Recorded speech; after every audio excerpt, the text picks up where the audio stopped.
যে কোনো মহা দুর্যোগেই একটি হাসপাতালের সক্ষমতা প্রকাশ পায়। 2018 সালে জন্ম নিয়ে ডেঙ্গু, কোভিড, এমনকি সবশেষ জুলাই বিপ্লবে দেখিয়ে দিয়েছে এএমজেড হাসপাতাল কিভাবে মানুষের পাশে থাকতে পারে। সেই হাসপাতাল পূর্ণাঙ্গ হাসপাতাল হয়েছে, আরও চেষ্টা করছে নিজেকে সমৃদ্ধ করবার।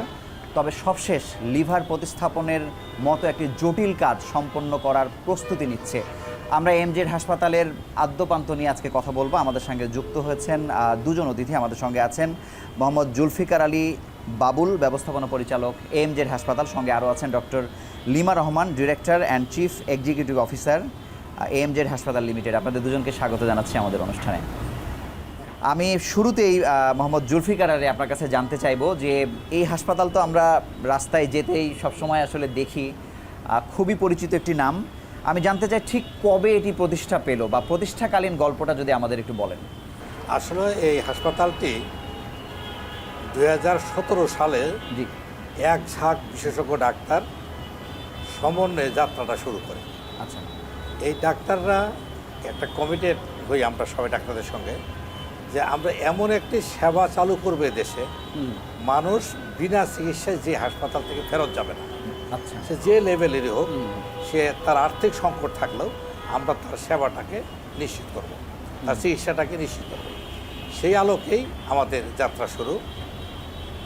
আমাদের যাত্রা শুরু হতে হতেই এ দেশে চলে আসলো কোভিড। হ্যাঁ, কিন্তু আমি সেই গল্পে যাওয়ার আগে আপনার কাছে জানতে চাই যে এটি কখনো ম্যানেজমেন্ট চাই, চিকিৎসকরা চান না, কখনো চিকিৎসক চান, ম্যানেজমেন্ট চান না, কিন্তু সেই জায়গাতে আপনারা এই দুই পক্ষ এক হয়ে গেলেন কিভাবে?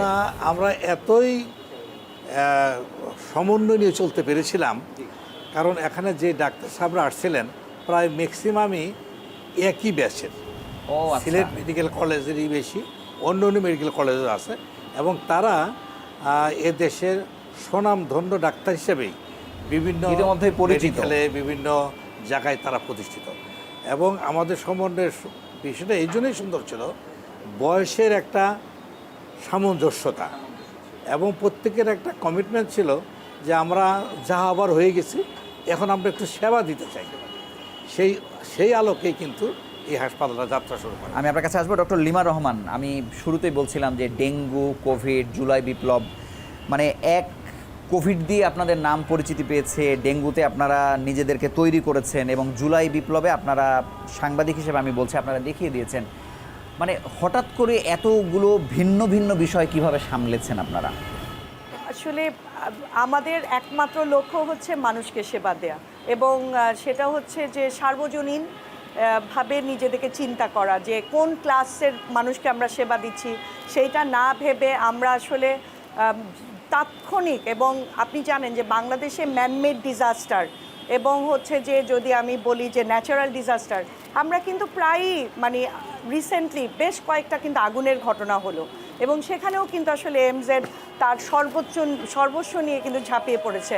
আপনারা জানেন যে আমরা আমাদের আইসিইউ সিট, আমাদের ইমার্জেন্সি এইচডিইউ সব জায়গায় কিন্তু আমরা প্রস্তুতি রেখেছিলাম, এবং আমাদের প্লাস্টিক সার্জারি জানেন যে প্লাস্টিক অ্যান্ড বার্ন ইউনিট এখানে মানে বড় আকারে কিন্তু আছে, যে মানে বিশেষজ্ঞ ডক্টররাও কিন্তু আছেন। ঠিক একইভাবে জুলাইতে আমাদের যারা মেডিসিন প্যানেল তারা, এবং আমাদের যে সার্জারি, জেনারেল সার্জারি, অর্থোপেডিশিয়ান, তারা তাদের জীবন উৎসর্গ করে, এবং এমনও ঘটনা হয়েছে তখন কারফিউ চলছিল সারা দেশে, কিন্তু আমরা সবাই জানি যে বের হতে পারে নাই লাগাতারভাবে। এখানে ম্যানেজমেন্ট তারা লাগাতারভাবে এক সপ্তাহের উপরে ছিল যে অনেকে এই হাসপাতালে অবস্থান করেছে, এবং এই হাসপাতালে অবস্থান করে তারা সেবা দিয়েছে। একইভাবে কোভিডের সময় শুধুমাত্র যে পরীক্ষা করা, ওপিডিতে ওনাদেরকে দেখে ছেড়ে দেওয়া, এটা আমরা করিনি। আমাদের এখানে সক্ষমতা তখন 100 বেডের থাকার পরেও আমরা আমাদের বেশ কিছু চেম্বারকে কেবিন বানিয়েছি, যার জন্য আমরা প্রতিদিন 100 থেকে 120 জন ভর্তি রুগীকে সাপোর্ট দিয়েছি। আপনারা জানেন যে তখন অক্সিজেন একটা মানে কি বলবো যে অপরিহার্য একটা বিষয় ছিল। সেই অক্সিজেন সাপ্লাইকে মানে সমন্বয় করার জন্য এবং অনবরত যাতে আমরা অক্সিজেন সাপ্লাইটা দিতে পারি, তার জন্য আমাদের যে সাপোর্ট সার্ভিস তাদের অবদান অনবদ্য। তার মানে কি যে শুধু ডক্টর না, নার্স, আমাদের পেশেন্ট কেয়ার অ্যাটেন্ডেন্ট, আমাদের মানে ম্যানেজমেন্টের বিভিন্ন স্তরের মানুষরা ঝাঁপিয়ে পড়েছে এবং তার একটাই কারণ এমজেড হাসপাতাল শুধুমাত্র যে মানে উন্নত সেবা দেয় তা না, আমরা মনে করি যে আমার দেশের মানুষের পাশে যদি আমাকে দাঁড়াতে হয় তাহলে আমরা শুধুমাত্র সেবার পাশাপাশি আমাদেরকে অবশ্যই মানে প্রয়োজনের সময় মানে বিনা দ্বিধাতে পাশে দাঁড়াতে হবে। মোহাম্মদ জুলফিকার আলী, আপনার কাছে জানবো যে এই 17 থেকে 2025 এই 7 বছরে আপনারা কোথায় ছিলেন, কোথায় আসলেন? আমরা আসলে যাত্রা শুরু করলাম তো 17-তে, তারপর আমরা ধাপে ধাপে আগেতে থাকলাম। আমরা আসলে এক কথা যদি বলি, আমরা যে জায়গায় যে পৌঁছতে চাই সে কাছাকাছি আমরা পৌঁছার লক্ষ্যমাত্রা নিয়ে আগাচ্ছি, যেখানে সেই জায়গাতে আমরা প্রায় কাছেই আসছি। এই কারণে মাঝখানে আমাদের একটু এক সেন্সে লস হয়েছে ব্যাপক সার্ভিস দিতে গিয়ে কোভিডে যখন আমরা সার্ভিস দিতে গেলাম, অন্যান্য সমস্ত ডিপার্টমেন্ট আমাদের বন্ধ রাখছিল। এই বন্ধ রাখার কারণে সারা দেশের লোক বুঝতে পারলো যে এখানে কোভিডে ভালো ট্রিটমেন্ট দেয়, তখন আবার কোভিডের ফ্লো আমাদের সারা দেশ আমাদেরকে সুন্দরভাবে চিনলো। কিন্তু এরপরে যখন কোভিডের ট্রিটমেন্ট বন্ধ হয়ে গেল, তখনও মানুষের মধ্যে ধারণা থাকলো এটা বোধহয় কোভিড হাসপাতাল, যার জন্য তাদের আসতে সময় লাগলো। ওই জায়গাতে আমরা হয়তো 6 মাস সময় লস করেছি। এই জন্যে আমাদের টার্গেটটা যদি আমরা টোটাল সময়টা পেতাম, যে জায়গায় যেয়ে পৌঁছতে পারতাম, সেখানে হয়তো আমাদের একটু সময় বেশি লাগছে। তবে আমাদের আস্থা বেড়েছে, মানুষের আস্থা অনেক বেড়েছে। আপনাকে অসংখ্য ধন্যবাদ। ডক্টর লিমা রহমান, আপনারা দুজনই ম্যানেজমেন্টের মানুষ, ব্যবস্থাপনার সঙ্গে আছেন। মানুষ ঢাকার বাইরে থেকে আসুক বা ঢাকা থেকে আসুক, সে খুবই তড়িৎ গতিতে সেবাটি নিয়ে বাসায় চলে যেতে চায়, রিপোর্টটা বাসায় বসে নিতে চায় বা 2 ঘন্টার মধ্যে নিতে চায়। এই কাজগুলোকে খুব ক্ষিপ্র গতিতে করবার জন্য আসলে আপনাদের ম্যানেজমেন্ট কি করে থাকে? আমাদের তো আসলে অটোমেশন সিস্টেম আছে। সো আমাদের যেহেতু একটা ফুল ফ্লেজেড ল্যাব আছে এবং আমাদের 24/7 মানে এখানে আসলে আমি যদি একটু করে বলি, আমাদের প্রায় 28টা আমাদের বিভাগ, যার কারণে ধরেন একজন রুগী যখন আসে, আমরা কিন্তু এটা করতে হয় না যে আচ্ছা উনি এই সমস্যা নিয়ে আসছে, ওনার যদি আরেকটা সমস্যা থাকে তাহলে ওই ডিসিপ্লিনের কনসালটেন্ট নাই। ইউজুয়ালি আমাদের এটা হয় না। আমরা প্রায় সবগুলি ডিসিপ্লিন এখানে কভার করি এবং আমাদের এখানে আসলে ম্যাক্সিমাম রেফার্ড রুগী আসে। এটা খুব ইন্টারেস্টিং। এদিকে আপনারা জানেন যে বেশ কিছু হাসপাতাল আছে, সেই হাসপাতালগুলোর সবগুলো বিভাগ বা সবগুলো মেশিনারিজ কিন্তু অ্যাভেলেবল না, যার কারণে ওনারাও কিন্তু প্রায়ই আমাদেরকে রেফার করে। এবং আপনি যেটা বলছিলেন যে একজন পেশেন্ট যখন আসে তখন সে তো তার সিমটমটা নিয়ে আসে, তখন এখানে আমার কনসালটেন্ট যখন দেখেন, উনি যদি মনে করেন যে এইটা আমার সার্জারি লাগবে, এইটা আসলে আমার মানে অন্য আরেকটা টেস্ট লাগবে এবং ওনাকে আমি আরেকটা জায়গায় মানে একটা ইন্টেনসিভ কেয়ার ইউনিটে দিতে হবে, আমাদের আসলে সবগুলো সেবাই আছে। এবং খুব কম হাসপাতাল থাকে এত ছোট একটা হাসপাতালে যে ক্রিটিক্যাল ইউনিট আমাদের কিন্তু স্টেপ ডাউন করা, যেমন এসডিইউ, তারপর আমাদের স্টেপ আপ লাগলে আমরা আইসিইউতে নিয়ে যাচ্ছি, আমাদের সিসিইউ আছে, আমাদের এখানে মানে ক্যাথ ল্যাব আছে এবং আমাদের এনআইসিইউ আছে। মানে প্রত্যেকটা জায়গা থেকে আমাদের আসলে মানে আমাদের এই জায়গায় একটা কমপ্লিট সলিউশন। আপনাকে অসংখ্য ধন্যবাদ। মোহাম্মদ জুলফিকার আলী, আপনার কাছে জানবো যে একটা তো হচ্ছে যে দুর্যোগে মানুষের পাশে দাঁড়ানোর এক্সাম্পল আপনারা সৃষ্টি করেছেন, কিন্তু প্রতিদিন যে সেবাটি দিচ্ছেন, এই যে এতগুলো বিভাগে দিচ্ছেন, সেই খরচ নিয়ে মানুষের কমপ্লেন আছে কিনা, কেমন আছে, বা এটার প্রাইসিংটা আপনারা কিসের ভিত্তিতে সেট করেছেন? মানুষ কতটা আরাম পায় সেবা নিতে? অত্র এলাকায় দেখবেন এই মানের হাসপাতাল আর নাই। যদি দেখতে হয় পাশে দূরে যায় ট্রিটমেন্ট নিতে হবে, ওদের তুলনায় আমাদের ট্রিটমেন্ট খরচ অনেক গুণে কম। এই জন্যে ওই সব জায়গাতে যারা ট্রিটমেন্ট আগে নিত তারা কিন্তু, আমি হাসপাতালের নাম বলছি না, ওই সব হাসপাতালে যারা ট্রিটমেন্ট, তারা আমাদের এখানে ট্রিটমেন্ট নিয়ে তারা বুঝতে পেরেছে ওদের চাইতে অর্ধেকেরও কম পয়সায় আমরা এখানে ট্রিটমেন্ট দিই। আরেকটা জিনিস, আমরা একটু আগে ম্যাডামের সাথে প্রশ্ন করতেছিলেন, সেই প্রশ্ন আরেকটু আমি অ্যাড করব। আমরা দ্রুত সুন্দরভাবে মানুষকে সার্ভিস দিতে পারি কেন? বড় কারণটা হলো আমাদের ডাক্তারদের মধ্যে সমন্বয়। আমাদের ডাক্তার মনে করেন মেডিসিনের ডাক্তার কাছে আসছে, এখন অর্থোপেডিক্স লাগবে, একজন শিশু বিশেষজ্ঞ লাগবে, ওনারা কিন্তু তাৎক্ষণিক প্রতিদিনই পারলে একটা বোর্ড করে রুগীর ব্যাপারে সিদ্ধান্ত দিয়ে দেয়। আমাদের মেডিসিন বিশেষজ্ঞ যিনি হেড, ওনার একটা ব্রত যে আসলে আমার এখানে পেশেন্ট বেশিক্ষণ থাকবে না, কত দ্রুত।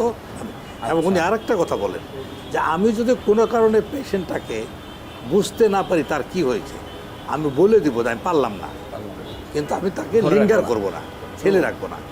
ওই দিক থেকে কিন্তু আমরা খুব কমফোর্ট জোনে আছি। আমাদের প্রত্যেকটা বিভাগের সাথে প্রত্যেকটি বিভাগ কিন্তু অত্যন্ত একটা সুন্দর সমন্বয়। ডক্টর লিমা রহমান, আপনার কাছে জানতে চাই যে রোগীদেরকে একটা হাসপাতাল আসলে শুধু চিকিৎসা সেবা পর্যন্তই চিন্তা করে, কিন্তু ওই রোগীটা কোন প্যাটার্নের, কিসে ভুগছেন, তার নিউট্রিশন কেমন হবে, সেটিকে কেন্দ্র করে আপনাদের ফুড সার্ভিসটা কেমন, এটি আপনার কাছে জানতে চাই। আমরা আসলে বিশ্বাস করি যে ট্রিটমেন্ট অ্যান্ড কেয়ার একজন মানুষকে আসলে সুস্থ করে তোলে, এবং আমরা জানি যে মানে খাদ্য এমন একটা জিনিস যে আপনি অসুস্থ অবস্থায় এবং সুস্থ অবস্থায় দুই অবস্থাতে আপনি যদি সুষম খাদ্য না খান তাহলে কিন্তু আপনার আসলে সুস্থ থাকার কোনো সম্ভব না। আর একজন অসুস্থ মানুষের জন্য আমাদের এখানে মানে ফুডের ভ্যারিয়েশন আছে। আমরা 700 টাকা মূল্যে একটি প্যাকেজ সার্ভিস দিয়ে থাকি, যেখানে একজন রুগী 5 বার খাবার পান। সকাল, মিড মর্নিং বলি আমরা, মধ্য দুপুর, তারপর মধ্য বিকেল এবং রাত। এবং সেই 5 বার খাবারের মধ্যে আমাদের পেশেন্টের চাহিদা অনুসারে আমাদের সলিড, সেমি সলিড, লিকুইড, তারপরে হচ্ছে রেনাল ডিজিজ এবং হচ্ছে ডায়াবেটিক, এই 5 ভাবে আছে। এবং যারা সলিডও খাচ্ছেন তাদেরও ভ্যারিয়েশনে আপনার মাছ খাবেন নাকি উনি মুরগি খাবেন নাকি উনি অন্য কোনো সবজি খাবেন, এইভাবে আমরা আসলে প্যাকেজগুলি সাজিয়েছি। আমাদের একজন নিউট্রিশনিস্ট আছেন, উনি যদি কোনো রুগীর তার উচ্চতা, তার হচ্ছে যে আপনার ওজন সেটা দেখে, এবং ধরেন প্রেগনেন্ট মাদার, তার যে চাহিদা এবং একজন কিডনি রুগীর যে চাহিদা, এগুলোকে উনি সকালেই পরিমাপ করেন। এবং উনি আমাদের ক্যান্টিন, সেই ক্যান্টিনে যিনি আছেন ইনচার্জ, তাকে ওইভাবে করে ফুডের অর্ডারটা করেন। এবং আমাদের এখানে একটা ফ্লো চার্ট আছে যে আমাদের রুগীর অর্ডারটা কখন হবে, কখন খাওয়াগুলি যাবে, কয়টার মধ্যে যাবে এবং কার জন্য কোনটা যাবে, সেখানে আমাদের নার্স ইউনিট সহ সবাই আসলে এই বিষয়টা সহযোগিতা করে থাকেন। তো আমাদের আসলে একটাই লক্ষ্য যে পেশেন্টকে সুষম খাদ্য দেয়া এবং বিজ্ঞানসম্মতভাবে সেই খাদ্যটাকে সিলেক্ট করা এবং তাকে ওই ফুডটা দিয়ে সহায়তা করা। অসংখ্য ধন্যবাদ। আমরা এই ধরনের স্ট্যান্ডার্ডের কোনো হাসপাতালে আমরা এই গল্পটি আসলে আমাদের জানা নেই, আমরা শুনিনি। আপনাদের দুজনকে ধন্যবাদ আমাদের সঙ্গে যুক্ত হওয়ার জন্য। আমরা ছোট্ট একটি বিরতি নিয়ে ফিরছি কিছুক্ষণের মধ্যে।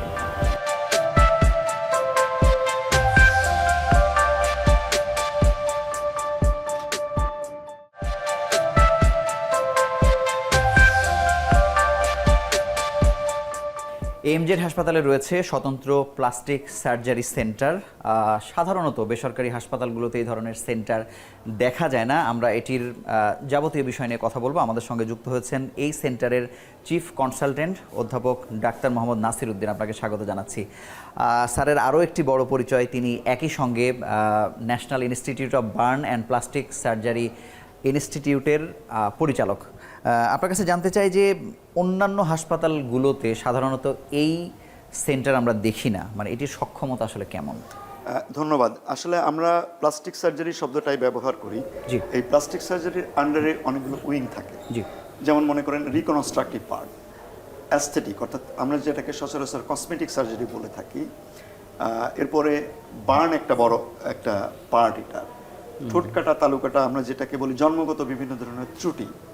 এর বাইরে নতুন করে যেটা রিসেন্টলি হচ্ছে রিপ্লান্টেশন, অর্থাৎ আপনার শরীরের যে কোনো একটা অঙ্গ, হাত পা বা ফিনাইল পার্টের যদি কোনো অংশ যদি যে কোনোভাবে কেটে যায়, সেটাকে নতুন করে জোড়া লাগিয়ে এটাকে ফাংশনাল করা, এই সমস্ত প্লাস্টিক সার্জারির যতগুলো ব্রাঞ্চ আছে তার প্রত্যেকটি আসলে এখানে আছে। এবং সক্রিয়ভাবে ইনক্লুডিং এর বাইরে যে প্লাস্টিক সার্জারির বাইরেও যে একটা নন সার্জিক্যাল যে পার্ট থাকে, যেমন মনে করেন লেজার, পিআরপি, এই সমস্ত বিষয়গুলো আছে। সেই কারণে আমরা বলতে পারি যে এমজেড হাসপাতালে একেবারে পূর্ণাঙ্গভাবে প্লাস্টিক সার্জারির যা কিছু সম্ভব তার সব কিছুই আছে আমাদের এখানে। আচ্ছা, কিন্তু সাধারণত এই চিকিৎসাগুলো ধরে নেওয়া হয় যে সরকারির থেকে বেসরকারিতে অনেক খরচ, সাধারণ মানুষ এখানে নিতে পারে না, শোনা যায়। আপনাদের এখানে কি অবস্থা?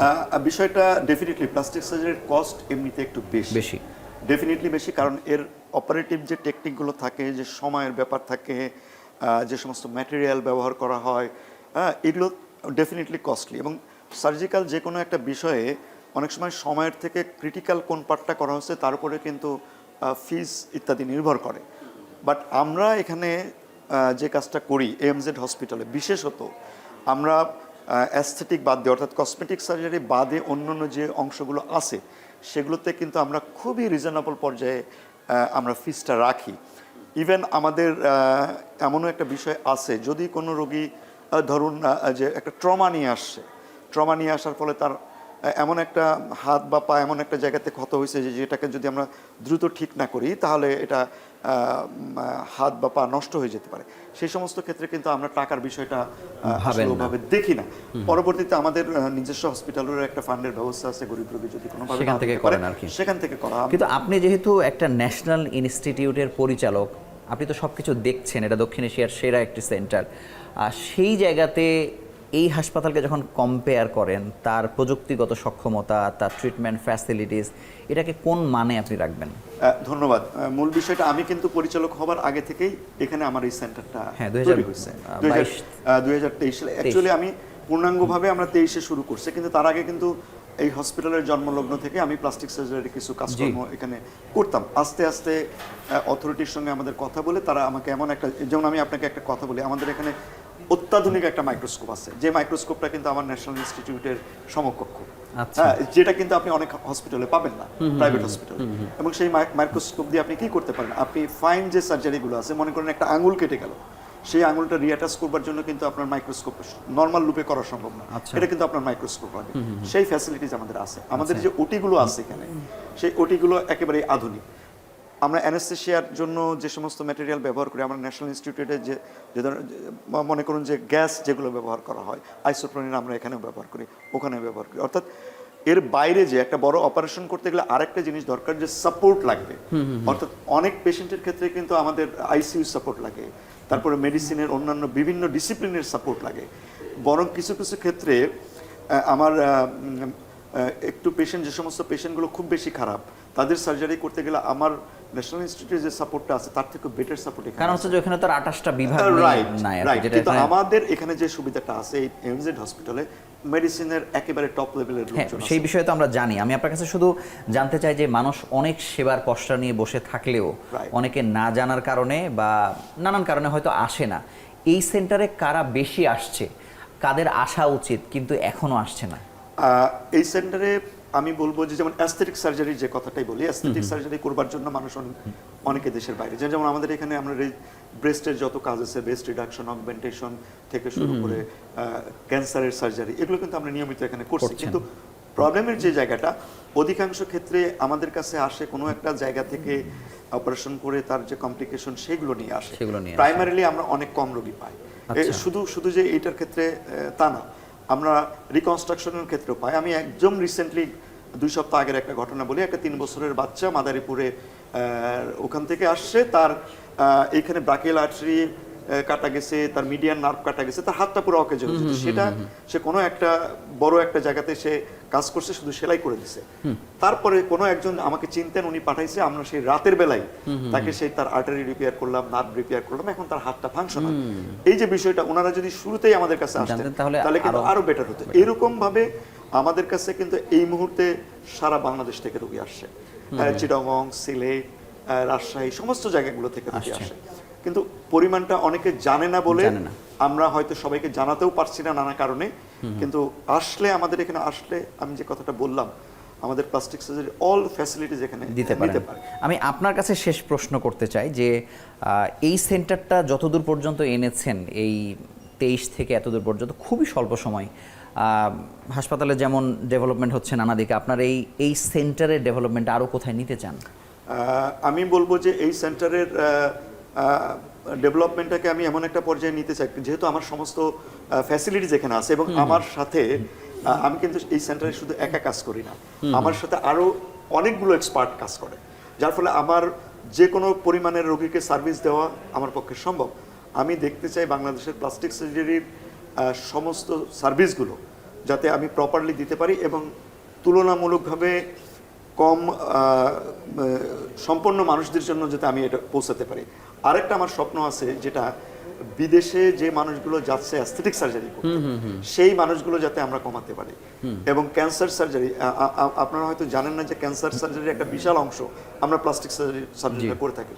বিশেষ করে সারফেসের যে ক্যান্সার, ওরাল ক্যান্সার, বড় বড় ক্যান্সারগুলো রিকনস্ট্রাকশন করবার জন্য কিন্তু আমরা এটা করে থাকে ফ্রি টিস্যু ট্রান্সফারের মাধ্যমে। এই সমস্ত রোগী যারা দেশের বাইরে চলে যাচ্ছে, আমাদেরকে এই রোগীগুলোকে আমরা চাই যে আমাদের দেশে সেবা দিতে। এবং আগে যে কথাটা বললাম, প্রান্তিক অঞ্চলের মানুষ যারা এই সেবাটা পাচ্ছে না, সরকারি হাসপাতালে যেমন আমি ন্যাশনাল ইনস্টিটিউটের কথাই বলি, আমাদের ওখানে সারা বাংলাদেশ থেকে এত রোগী আসে, আমরা অনেক সময় মতো অনেককে চিকিৎসা দিতে পারি না মানে কারণ এত ভিড় থাকে। তো আবার কিছু কিছু মানুষের দেখা যায় খুবই জরুরি চিকিৎসার প্রয়োজন হয়, অর্থনৈতিক সমস্যাও থাকে। তো এই বিষয়গুলো বিবেচনা করে আমরা আমাদের কর্তৃপক্ষ এই ব্যাপারে খুবই উদার। যদি কোনো মানুষের অর্থনৈতিক সমস্যা থাকে, সেক্ষেত্রে যদি সার্ভিসটা তার জরুরি হয়, সেই ক্ষেত্রে আমরা অবশ্যই চেষ্টা করি। অ্যাস্থেটিক সার্জারির জন্য যেই প্রতিষ্ঠানগুলোর একটা স্বতন্ত্র নেম ফেম তৈরি হয়েছে আছে, যে অ্যাস্থেটিক মানে আমি সেই জায়গাতে যাব, মানে এরকম একটা সক্ষমতা আপনাদের তৈরি হয়ে আছে কিনা? অলরেডি আমাদের তৈরি হয়ে আছে। যেমন আমরা বললাম যে আমাদের এখানে কিন্তু লেজারও আছে, হ্যাঁ, যে অর্থাৎ আমরা নন সার্জিক্যাল যে পার্ট সেটা করতে পারি। আমরা রাইনোপ্লাস্টি করি, আমরা অটোপ্লাস্টি করি, আমরা ব্রেস্টের সমস্ত কাজ করি, আমরা অ্যাবডোমিনোপ্লাস্টি করছি। সুতরাং এই this are the common thing, এই কেসগুলোই বেশি আসে করছেন, কিন্তু সেই রোগীরা এখনো সেভাবে এটা চেনে নাই বা আসছে না আর কি। বাট একটা জিনিস হচ্ছে যে একটা রোগী যখন করে যাচ্ছে, তার সাথে যারা আছে তারা কিন্তু আমরা এইভাবে রোগীগুলো পাচ্ছি। যেহেতু আমরা এই বিষয়গুলো নিয়ে অত বেশি প্রচার বা প্রচারণা, জানেন যে মানুষ কিন্তু জানতে হবে, এটা আমরা যারা প্রচার বা প্রচারণা চালাচ্ছে তাদেরকে আমি ব্লেম করব না, কারণ এটা জানানো দরকার। হাসপাতালের প্রচারণা অন্য দিক থেকে যত প্রসারিত হয়েছে, আপনার এই সেন্টার নিয়ে আমার এমন ভাবে হয়নি। আমরা আশা করছি এটা হয়ে যাবে। আপনাকে অসংখ্য ধন্যবাদ আমাদের সঙ্গে যুক্ত হওয়ার জন্য। ধন্যবাদ আপনাকেও, এবং যারা এই প্রোগ্রামটা শুনবেন আমরা তাদেরকে বলবো আপনারা এখানে আসেন এবং দেখেন যে আমরা কি চিকিৎসা আপনাদের দিই। সবাইকে অসংখ্য ধন্যবাদ। Thank you.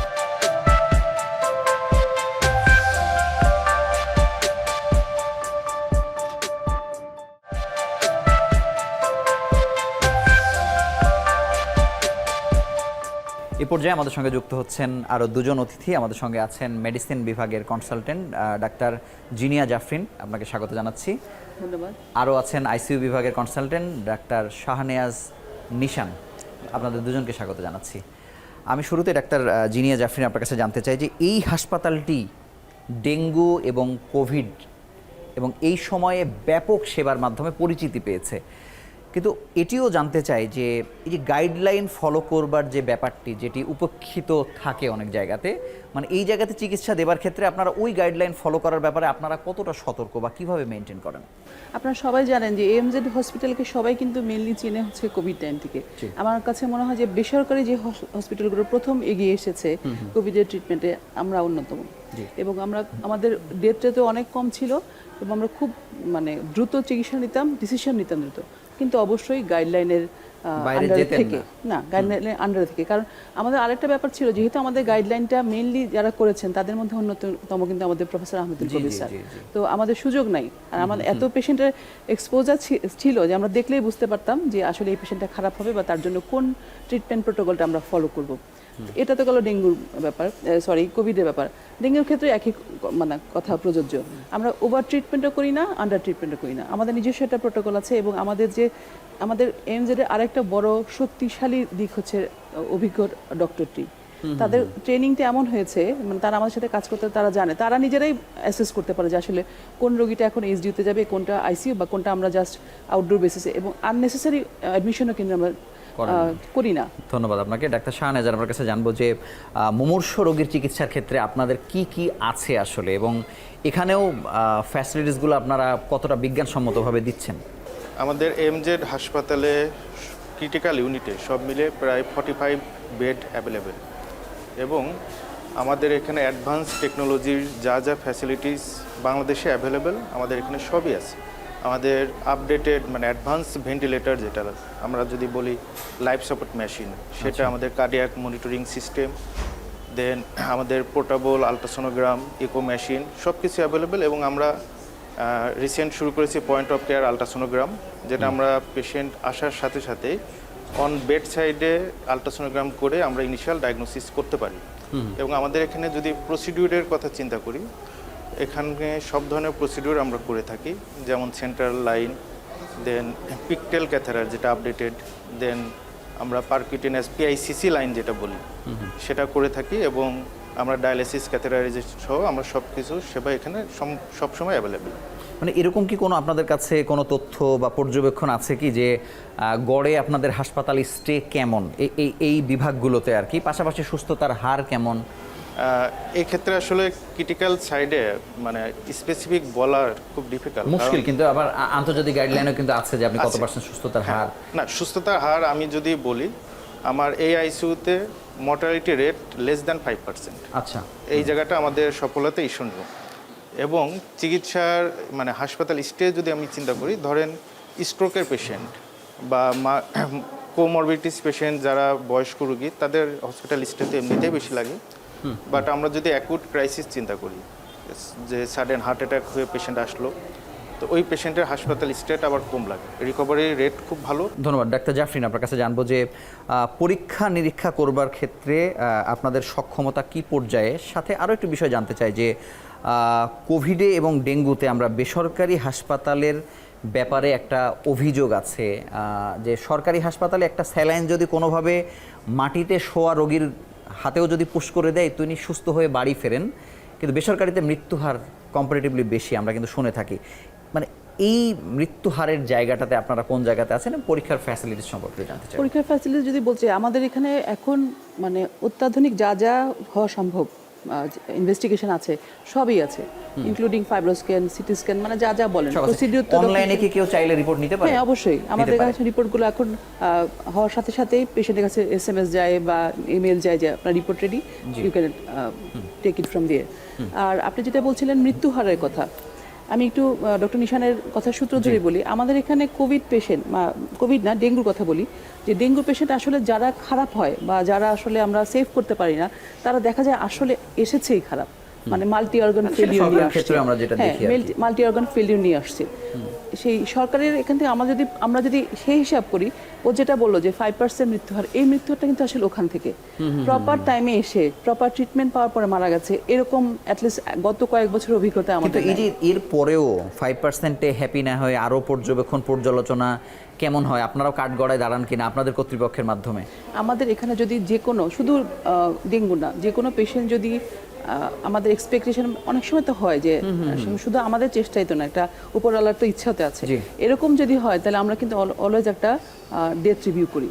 আইসিইউ, সিসিইউ আমরা সবাই মিলে বসি যে আমরা কোনো ঘাটতি রেখে থাকলো কিনা, বা আমাদের কোনো এখানে ইমপ্রুভমেন্টের সুযোগ আছে কিনা। সুতরাং এএমজেড এর পক্ষ থেকে আমি এটা বলতে পারি যে এখন পর্যন্ত এটা আমরা আসলে ভয় পাইনি। ধন্যবাদ। আমি ডাক্তার নিশান আপনার কাছে জানবো যে আইসিইউ, সিসিইউ বা হচ্ছে এইচডিইউ শয্যা সংখ্যাগুলো কেমন, এবং বাংলাদেশে আপনি জানবেন যে এক যুগে দ্বিগুণ হয়েছে কিডনি রোগীর সংখ্যা, এখানে ডায়ালাইসিস সেন্টার সম্পর্কে আপনার কাছে জানতে চাই। ধন্যবাদ। আমাদের এখানে আইসিইউ বেড 10টা, সিসিইউ বেড 10টা এবং এইচডিইউ 14টা বেড।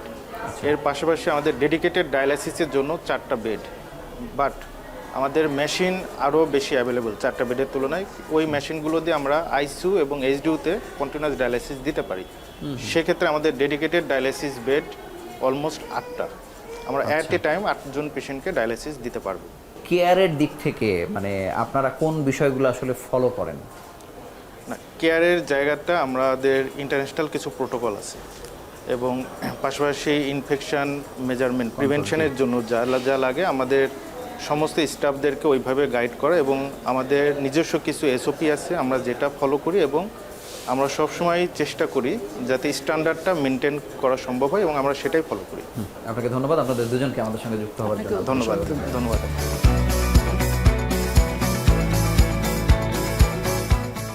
এ পর্যায়ে আমাদের সঙ্গে যুক্ত হচ্ছেন doctor Mohammad Mostafizur Rahman, chief consultant, hepatobiliary and pancreatic centre. আপনাকে স্বাগত জানাচ্ছি আমাদের অনুষ্ঠানে।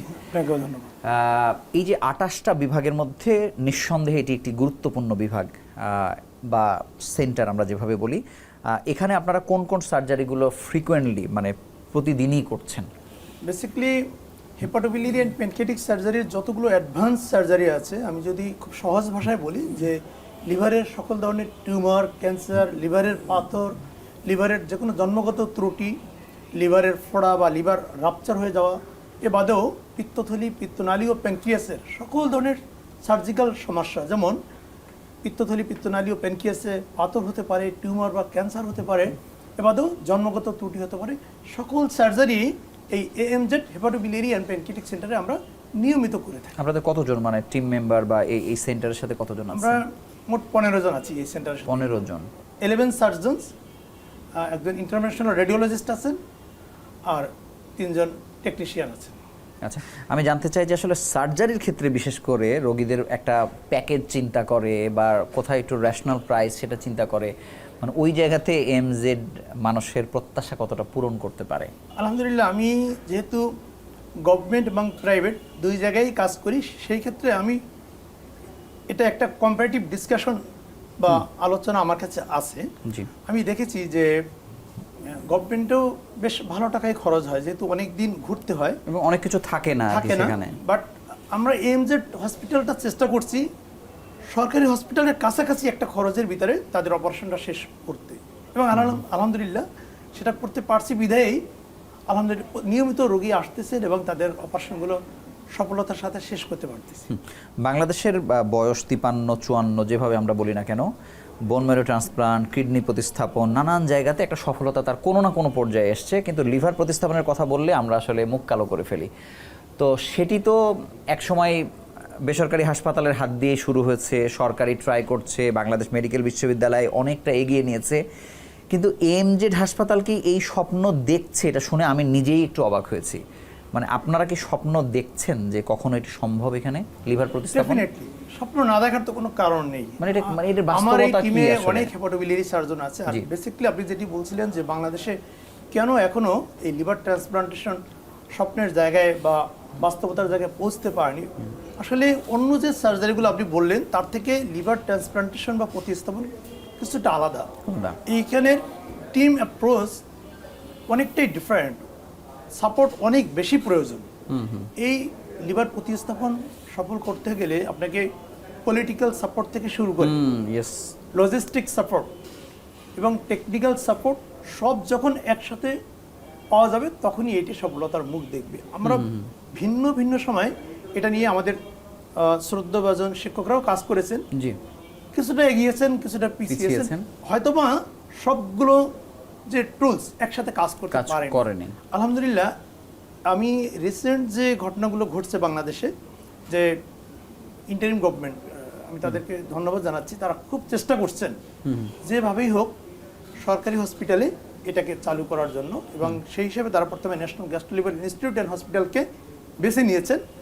পাশাপাশি কোনো একটা দেশকে যদি আপনি এগিয়ে নিতে চান, শুধু সরকারি লেভেলে কোনো একটা হবে না। অপারেশন বা চিকিৎসা শুধু সীমাবদ্ধ রাখেন, সেটি একই সঙ্গে কখনোই সেই স্বপ্ন এগোবে না। আপনারাও দেখছেন আর কি। অবশ্যই আমরা অন্যান্য সেন্টারের মতো আমাদের এএমজেড হেপাটোবিলিয়ারি সেন্টারও আমি চিন্তা করছি। ছোট্ট করে জানতে চাই, বাংলাদেশে যে প্র্যাকটিসটা নাই, ট্রান্সপ্লান্টেরই আলাদা সেন্টার আসলে হয়, যেহেতু এখানে 28টা বিভাগ, অনেক পূর্ণাঙ্গ হাসপাতালেও আমরা এত বিভাগ দেখি না, সেই স্বপ্ন আপনি একজন সার্জন হিসেবে করেন কিনা?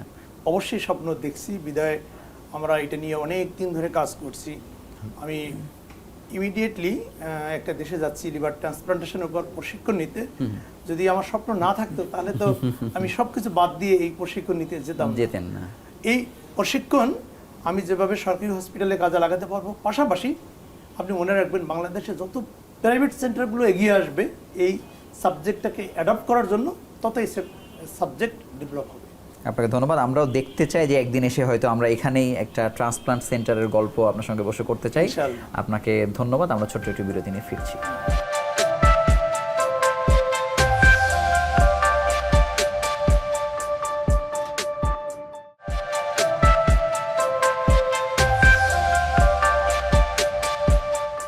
হসপিটালে জ্বর এবং আরও কাশি এবং শকের ফিচার নিয়ে ভর্তি হই।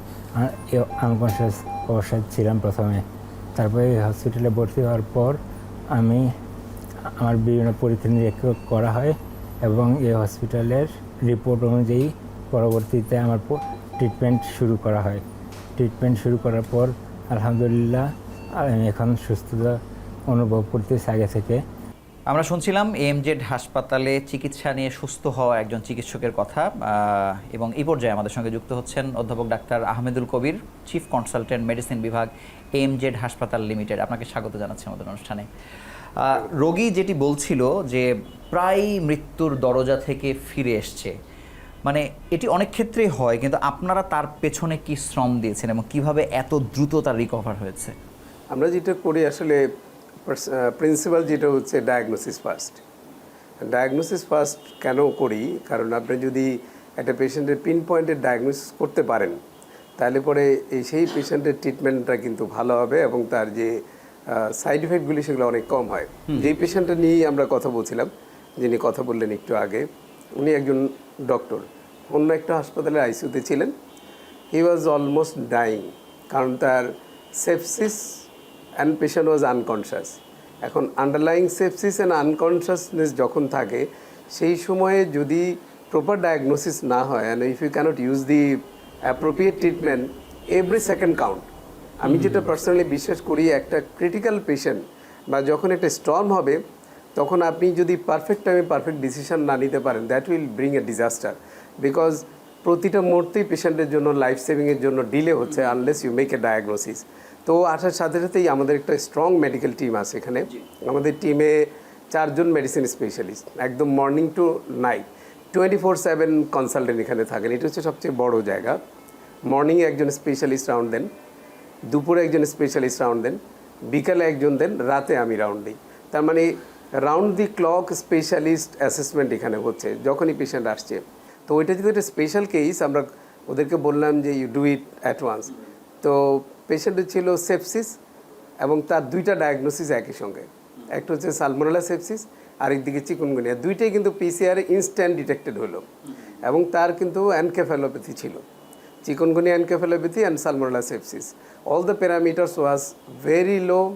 হি has almost non recordable blood pressure, totally disoriented. And এটা আমি একটা টেস্ট কেস বললাম, এরকম thousands of case we have dealt. মানে আমি এখানে জানতে চাই যে জেনারেল হাসপাতালের নাম যখন বলি তখন একটা সাধারণ সব ডিপার্টমেন্টে একটা সারফেস লেভেলের ট্রিটমেন্ট আসলে দিচ্ছে আর কি, কিন্তু আপনাদের এখানে যারা রোগী, মানে তারা কোন রোগী, কোথায় থেকে আসে, সেই রোগীগুলোর চরিত্র কীরকম, মানে এটা কি খুব ক্রিটিক্যাল, রেফার্ড হয়ে আসতেছে, কারা তারা?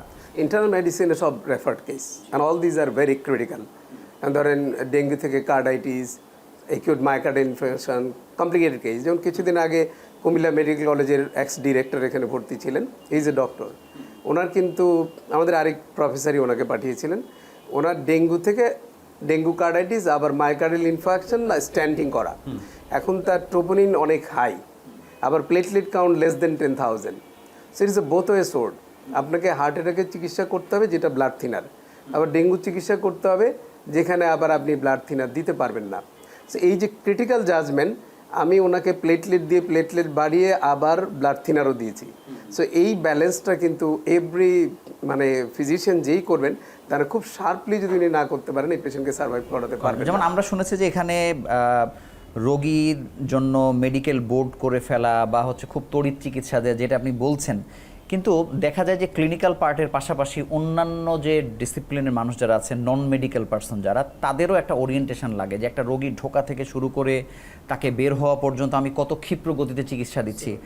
আমাদের যেমন জাতীয় অধ্যাপক শিশুর যিনি আশুলিয়াতে একটি হাসপাতাল আছে, ওখানে একটি আমরা এক্সাম্পল জানি যে একটা ডেলিভারি পেশেন্ট ঢোকা থেকে একদম ওটি পর্যন্ত, নর্মাল ডেলিভারি পর্যন্ত সেকেন্ড কাউন্ট করা হয়।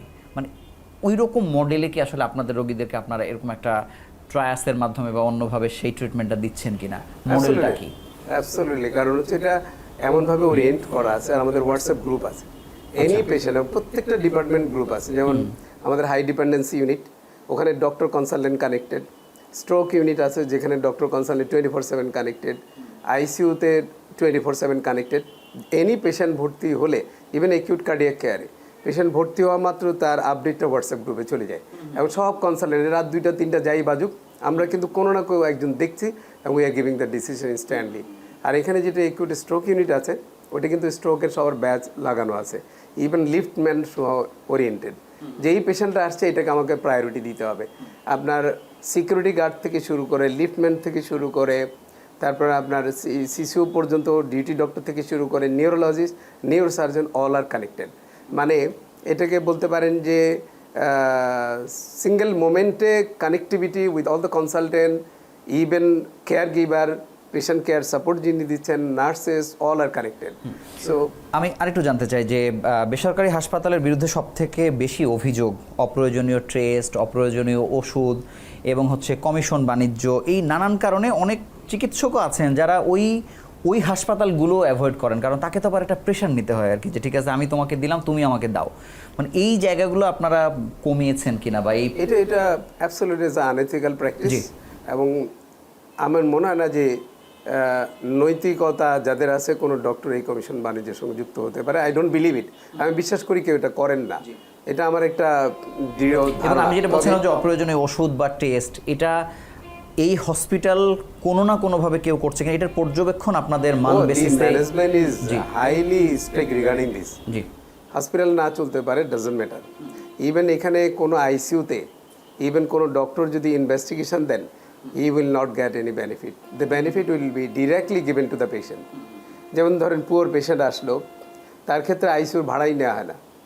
তারপর ধরেন একটা পেশেন্ট মারা গেলে সেই ক্ষেত্রে যদি তার ফাইন্যান্সিয়াল অবস্থা খারাপ থাকে, বেনিফিট যা পাওয়ার পেশেন্ট পাবে, নট দি ডক্টর। মানে সেই এক্সাম্পল তো আপনাদের জুলাইতে আছে, আপনারা যত সার্জারি করেছেন, যত রকম করেছেন।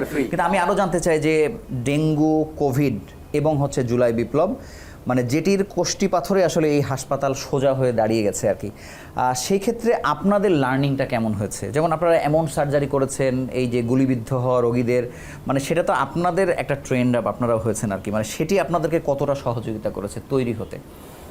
একটা জিনিস যেটা হচ্ছে যে প্রথমত যে আপনার টার্গেটটা কি সেটা ইম্পর্টেন্ট, জি। বা আপনার নিজস্ব চিন্তাটা কি। আমাদের ওভারঅল যারা এখানে কনসালটেন্ট আছেন সবারকে একটা মেসেজ ম্যানেজমেন্ট থেকে দেওয়া হয়েছে, যেটা যে পেশেন্ট ফার্স্ট। পেশেন্ট ফার্স্ট এইটার মানে হচ্ছে যে একটা মুমূর্ষ রুগীও যাতে এখান থেকে চিকিৎসা ছাড়া ফেরত না যায়। তো সেই প্রিন্সিপালটাই কিন্তু এইটুকু আসছে। যেমন ধরেন কোভিডের কথা আপনি বললেন, এই প্রথম কেসটা কিন্তু ঢাকা বিশ্ববিদ্যালয়ের একজন শিক্ষকের স্ত্রী, প্রেগনেন্ট, কোভিড, কোনো হাসপাতালে নিবে না। তখন আমি আমার টিমের সঙ্গে বসলাম, ওনারা বললো যে স্যার আমরা একটা ফ্লোর ছেড়ে দিই, এই পেশেন্ট তো অন্য কোথাও ট্রিটমেন্ট পাবেন না। ওই যে শুরু, তারপরে আমাদের আর পিছনে ফিরতে হয়নি। তার এটা সাস্টেইনেবিলিটির প্রশ্ন। পুরোপুরি আপনি কিন্তু যে এটা কি বলে যে আপনি ফুললি যে কোনো কিছু ফ্রি আপনি করতে পারেন না, কারণ এখানে অনেক এমপ্লয়ি কাজ করেন, অনেক ডক্টর কাজ করেন, অনেক নার্সেস আছেন, তাদেরও কিন্তু জব এখানে, এবং তাদেরকে কিন্তু ম্যানেজমেন্টকে পে করতে হয়। তাহলে মিনিমাম একটা পেমেন্ট না রাখলে হাসপাতাল কিন্তু চলতে পারে না। মানে এই হাসপাতাল যেমন রোগীদের আস্থার কারণেই তার হয়তো ভবন বাড়ছে, বেড বাড়ছে, অনেক কিছু হচ্ছে যেটা আমাদের চোখের দেখা, কিন্তু আপনি কি মনে করেন যে এই রকম হাসপাতাল মানে সারা বাংলাদেশের মানুষ ভেঙে পড়ে একটা ভালো সেন্টারে ঢাকায় আসবে, সরকারিতে আসবে, বেসরকারিতে আসবে, এই মডেল বা যেই সিস্টেমে আপনারা আগাচ্ছেন এটি বাংলাদেশব্যাপী ছড়িয়ে যাওয়া দরকার, বা আপনাদের ওরকম চিন্তা আছে কিনা? এইটা একটা আপনি যেটা বলছেন, this is a very big thing, এবং আপনি রুটেড কথাটাই বললেন। যদি এরকম হান্ড্রেডস অফ হসপিটাল থাকে যারা এরকম পেশেন্ট ফ্রেন্ডলি এবং সার্ভিস প্রোভাইড করবে, তাহলে পরে যেটা হবে কি government can purchase service from them. তাহলে সুবিধাটা হচ্ছে যে পেশেন্টকে তো আর তার ওই লোডটা নিতে হচ্ছে না। গভর্নমেন্ট এই সার্ভিস পারচেজ করতে বেশি টাকা গভর্নমেন্টের লাগবে না। গভর্নমেন্টকেও একটা কিন্তু কোয়ালিটি অ্যাক্রিডিটেশন, তারপর হচ্ছে যে কোয়ালিটি জাজমেন্ট, এগুলো করে তাদেরকে এই রকম হসপিটাল যেগুলো আছে, I am not telling this hospital, মানে যারা পেশেন্ট ফ্রেন্ডলি, রিজনেবল একটা প্রাইস রাখবেন এবং time to time government audit করবেন এরা কি আসলেই কি সেই কোয়ালিটি মেনটেন করছেন কিনা। যদি সেই রকম হসপিটালকে গভর্নমেন্ট এনকারেজ করেন এবং সারা দেশে যদি এরকম হান্ড্রেডস অফ হসপিটাল হয় এবং যেখানে কোয়ালিটি ফার্স্ট অ্যান্ড প্রাইসটা খুবই মানে পেশেন্ট অ্যাফোর্ডেবল, তখন যদি গভর্নমেন্ট এই সার্ভিসগুলি কিনে ফেলে, তাহলে এই যে পেশেন্টরা চিকিৎসা নিচ্ছে তারা কতটা উপকৃত হবে এটা চিন্তা। আমি শেষ প্রশ্ন করতে চাই যে হাসপাতাল তো আসলে একটি সময়ের ব্যবধানে তার ইউনিট বাড়ে, ডিপার্টমেন্টস বাড়ে, জনবল বাড়ে, কিন্তু আমি যদি সেই ভবনের প্রসঙ্গ বাদ দিই, মানে ঠিক ক্লিনিক্যাল জায়গা থেকে আপনি এই হাসপাতালকে আসলে কোথায় দেখতে চান, যেখানে এখনো পৌঁছতে পারেননি বলে আপনার মনে করেন? অর্গান ট্রান্সপ্ল্যান্টেশন যদি এখানে করা যায় তাহলে একটা কোয়ালিটি এবং মিনিংফুল লাইফ দেওয়া যাবে। কেন আমি কিডনির কথা বললাম, কারণ আপনি কিন্তু you can survive with one kidney, এবং আমরা কিন্তু কিডনি ট্রান্সপ্ল্যান্ট ইজিলি করে আরেকজন মানুষের জীবনটাকে সহজ করতে পারি। 20-30 বছর ধরে ডায়ালিসিস নিচ্ছে, আর ট্রান্সপ্ল্যান্ট যদি করতে পারে সে কিন্তু নর্মাল লাইফ লিড করতে পারে। তো আমাদের যেটা চিন্তা হচ্ছে, আমরা যদি সব ধরনের প্যাট্রোনাইজেশন পাই, বাংলাদেশে যাতে অর্গান ট্রান্সপ্ল্যান্ট আমরা করতে পারি, কিডনি এবং liver transplant, that will be rewarding for the nation. আপনাকে ধন্যবাদ এবং আমাদের সঙ্গে যুক্ত হওয়ার জন্য আন্তরিকভাবে অভিনন্দন জানাচ্ছি। বাংলাদেশের বড় বড় দুর্যোগে, বলা যায় কোনো কোনো মহা দুর্যোগেও এএমজেড হাসপাতাল সরকারের বোঝা কমিয়েছে, মানে রোগীদের বোঝাও কমেছে। যে স্বপ্ন এএমজেড হাসপাতাল দেখছে সেটি যদি বাস্তবায়ন হয়, আমরা আশা করছি যে বাংলাদেশের মানুষের দুঃখ দুর্দশা লাঘব হবে এবং এটি একটি মডেল সেন্টার হবে, এবং যে মডেলটি বাংলাদেশের বিভিন্ন প্রান্তে প্রতিষ্ঠিত হতে পারে সেই প্রত্যাশায় আজকের মতো বিদায় নিচ্ছি। ভালো থাকুন, সুস্থ থাকুন।